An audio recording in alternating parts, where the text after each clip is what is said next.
দেখো মাম্মা কাঁদবে শোনা কথায় বলে না যে হচ্ছে অতি আশায় মাল চাহাতে, এটা আমাদের এলাকার একটা প্রবাদ। তো বেশি আশা করলে যা হয় আর কি। হাজব্যান্ডের নতুন জব প্লাস হচ্ছে তার পদোন্নতি সব কিছু মিলায় তাকে বলে একটা ট্রিটের ব্যবস্থা করছিলাম। তো যার কারণে বিকেলের দিকে বের হয়ে গেছি বাবুকে নিয়ে। তো এই প্রথম বাবুকে নিয়ে রেস্টুরেন্টে খেতে যাওয়া, তো অভিজ্ঞতা তো কিছুই নেই। আর ইদানিং পর্তুগালে বাইরে ঠান্ডা পড়ে গেছে। তো আমাদের যদিও হচ্ছে খুব একটা উপরের দিকে বাসা না, আমাদের হচ্ছে ফার্স্ট ফ্লোরে, বাট স্ট্রলার নিয়ে তো লিফটে উঠেই যেতে হয়। তো লিফটে উঠছি, মানে বারবারই হচ্ছে বাটন চাপতেছিলাম, তো দেখি কাজ করতেছে না, এদিকে উপরে উঠে যাচ্ছে। তো আমি তো একটু ভয়ই পেয়ে গেছি রীতিমতো। পরে ওঠার পরে দেখি যে হচ্ছে একজন মহিলা, উনি ডোর খুললো এবং খুলে আমাকে বোতার্ড বললো। বোতার্ড মানে হচ্ছে বিকেলবেলায় গ্রিটিংস করতে পর্তুগালে বোতার্ড বলে। তো বলার পরে হচ্ছে আমি তারপরে নিচে নামলাম। আমি রীতিমতো ভয় পাইছি আসলে, মানে এরকম অভিজ্ঞতা হয়নি আমার কখনো। তো পরে আমার হাজব্যান্ডকে বললাম, হাসতেছে যে তারপর কি হলো। সেই জন্য আমি পুরো সিচুয়েশনটা আনকাট রাখছি, কারণ মানে একদমই মানে অথেন্টিক ঘটনা। যাই হোক আর কি। তো এই যে বেরোয় গেলাম। আর আজকাল পর্তুগালে বাইরে প্রচুর বাতাস থাকে আর বেশ ঠান্ডায়, যে দেখতেছেনি আমার হাজব্যান্ড কিন্তু জ্যাকেট পরছে। আমি যদিও তেমন কিছু পরি নাই, কারণ আমার উপরে বোরখা ছিল, তো বোরখা থাকলে আর সমস্যা হয় না।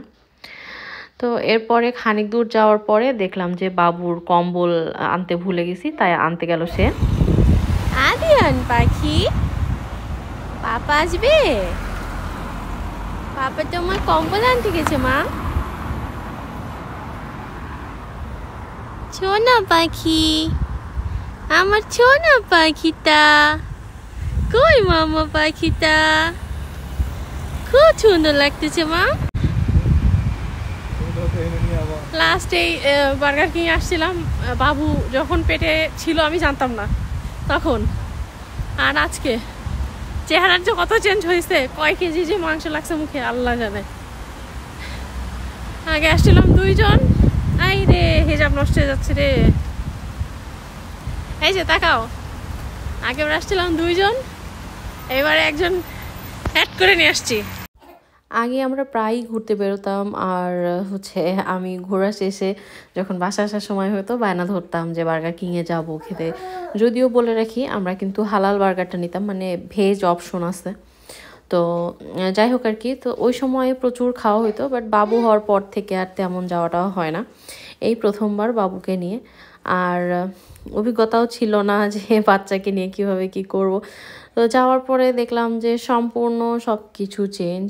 পথের মাঝে দেখা যায় যে বারবার বাবুকে চেক করতে হয়, বাবুর সব কিছু খেয়াল করতে হয়।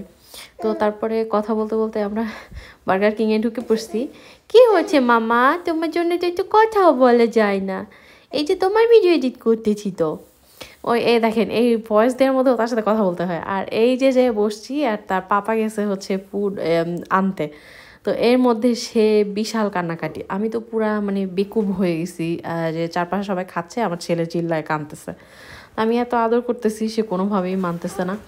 পরে কি করব, মানে মানে আমি কিং কর্তব্য বিমূর। পরে আমি ক্যামেরা বন্ধ করে তার পাপার কাছে দিয়ে আসছি। ওই যে সে তার পাপা নিয়ে আসতেছে তাকে।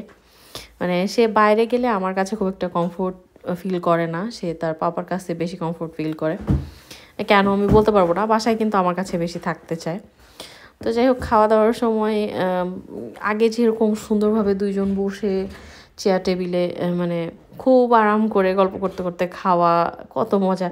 এই দেখেন একজন ধরে রাখছে, আমি খাচ্ছি। মানে এটা হইলো কিছু, ট্রিট না ঘোড়ার ডিম, মানে একেবারে মানে খুবই বিচ্ছিরি অভিজ্ঞতা। আমার একটুও ভালো লাগে নাই, মনে হচ্ছে খেতে যায় এর থেকে তো অর্ডার দিয়ে বাসায় নিয়ে যেয়ে খেলেই ভালো হতো। কারণ বাইরে যে মজাটা আর আসলে বাচ্চা হওয়ার পর থাকে না, কি আর বলবো। বাট তারপরেও সব কিছু মিলায় আলহামদুলিল্লাহ। কারণ এই যে আমাদের কষ্ট, ওই কষ্টটা কিন্তু আল্লাহর কাছ থেকে চেয়ে নেওয়া কষ্ট। কারণ আমি আসলে ভিডিও ছাড়ার পর থেকে দেখতেছি কত কত কাপলের যে এই বাচ্চা সংক্রান্ত সমস্যা। আল্লাহ মাফ করুক, আল্লাহ সবাই মনের নেক আশা পূর্ণ করুক। মানা হওয়া যে কতটা পেইনফুল। এই যে নিজের স্বাধীনতা মতো কিছু হয় না, খেতে গেলে বাচ্চা, ঘুরতে গেলে বাচ্চা, সবখানে বাচ্চার প্রতি কনসেন্ট্রেশন, মানে নিজের কোনো কিছুই আর নিজের থাকে না, সব কিছুই তখন বাচ্চার হয়ে যায়। বাট তারপরেও দিন শেষে আলহামদুলিল্লাহ যে এগুলা কিন্তু একটা মায়ের জন্য, একটা মেয়ে মানুষ বা পুরুষ মানুষ হোক, যেই হোক না কেন, মাতৃত্ব পিতৃত্ব এগুলা কিন্তু আল্লাহর একটা রহমত। এটা কিন্তু কোটি টাকা দিয়েও পাওয়া যায় না। তো অনেক কষ্ট ছিল, বিরক্ত হচ্ছিল, তারপরেই পরক্ষণেই মনে হলো যে না, আলহামদুলিল্লাহ, এটাও জীবনের একটা পার্ট। হয়তো এক সময় এগুলা মনে, বাচ্চারা বড় হয়ে গেলে হয়তো এক সময় মনে মনে পড়বে।